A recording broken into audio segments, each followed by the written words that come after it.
भगवान न जन्म लेते न मरते, वो मृत्यु और जन्म से परे हैं। कई लोग कहते हैं कि बाण लगने से कृष्ण की मृत्यु हुई, नहीं, श्री कृष्ण सदेह देह के साथ अंतर ध्यान होके अपने धाम गए। मतलब बाण लगने से कुछ हुआ उसका कोई कनेक्शन नहीं है कृष्ण के जाने से।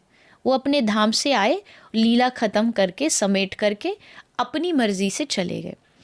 बात रही बाण की, तो ये भागवत में लिखा है कि भगवान कृष्ण के जो वंशज थे, बच्चे थे, उन्होंने एक संत का अपमान किया था। उन संत ने श्राप दिया था कि एक सांब भगवान श्री कृष्ण का बेटा था, उसने अपने आप को गर्भवती महिला बना लिया। लड़का था पर उसने नाटक किया और एक संत के पास जाके, मतलब उनकी परीक्षा ली उसने।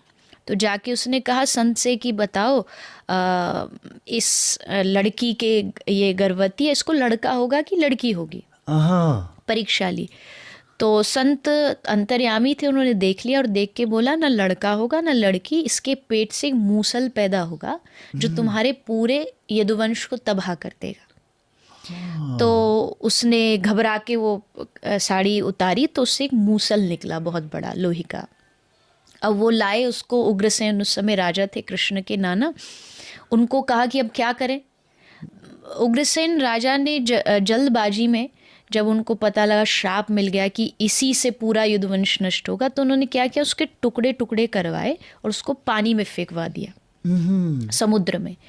तो वो समुद्र में उसके जो तिनके थे, उसके छोटे छोटे कण थे, वो बहते बहते किनारे पर आ गए और उससे एक एरा नाम की घास बनी। और वो घास ऐसी थी, उसकी जो धार थी वो तलवार के बराबर थी। तो ये सारे कण तो यहाँ आ गए और उसका एक छोटा सा मूसल का छोटा सा कण था, उसको एक मछली ने खा लिया।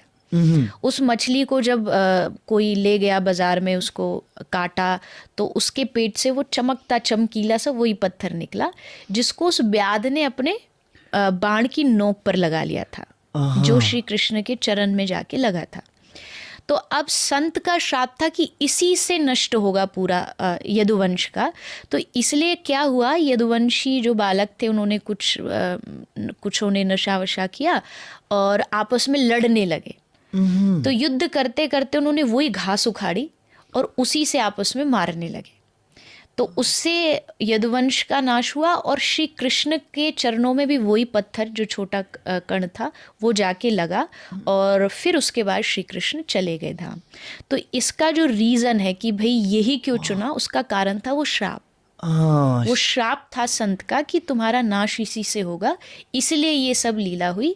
लेकिन जो मैंने कहा कि कृष्ण की उससे मृत्यु नहीं हुई, क्योंकि कृष्ण मृत्यु से स्वतंत्र हैं।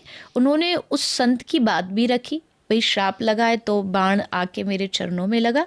और क्योंकि भागवत में लिखा है जब कृष्ण जा रहे थे उससे पहले उन्होंने उद्धव जी को खूब लंबा चौड़ा उपदेश दिया है, तो वो अपनी मर्जी से जा रहे हैं, ऐसा नहीं कि भाई उनकी मृत्यु हुई है।